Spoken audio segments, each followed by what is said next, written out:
to my mind, it's one of the most important launching pads for artists in Australia. There are an enormous number of arts festivals out there, but there are also an enormous number of hurdles, you know, things that are intimidating, things that are difficult, things that mean that people, when they want to start out, they don't really know where to begin. So something like Tina, which offers people the chance to give it a whirl, you know, if you have a book that you want to make and you're not sure how to go about it or where you should be looking or anything like that, you can come to Tina and you can bring your ideas and walk into a room and there'll be 50 other people from the four corners of Australia with the skills and the connections and the contacts and the enthusiasm to make that happen. So that to me is why it's so valuable. It gives people that, not just the expertise, but also just the enthusiasm and the passion to do it.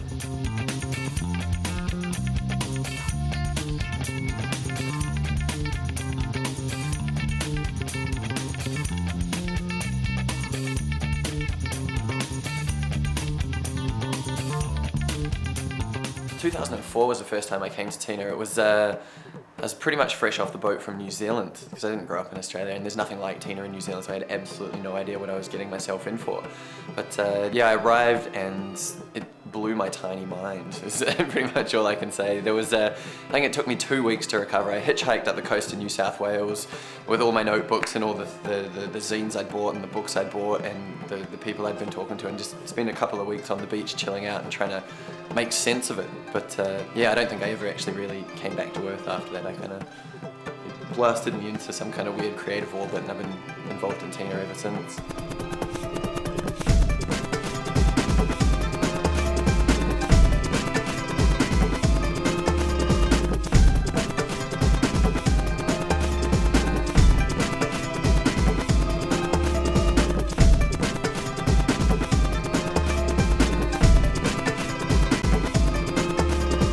Well, the thing about Tina is that it's a kind of shotgun approach.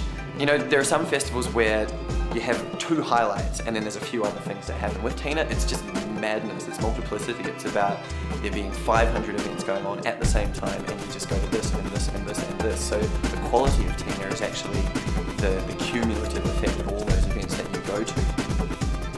The awesome thing about Tina is it's a cluster model, so that overall This Is Not Art is only a kind of umbrella term. It's actually made up of individual festivals. So already I know that there are 2 other groups of people who after this year are like, we need to fucking start a festival and bring it to Tina. And it's good for Newcastle as well, you know, like, because not many people are aware that Newcastle has a great art culture.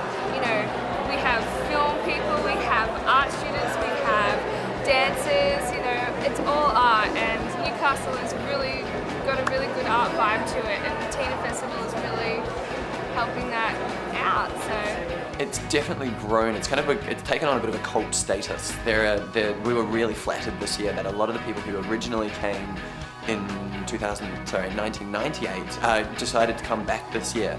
So we figure we must be doing something right. If you know, a decade on, these people are still have a lot of love for this festival, and they're prepared to, you know, leave their jobs and leave whatever they're doing down in Melbourne or over in Perth or whatever, and come to it. So yeah, over that time, I'd say you can kind of see shifts in the culture, in what people are passionate about, what art they're making.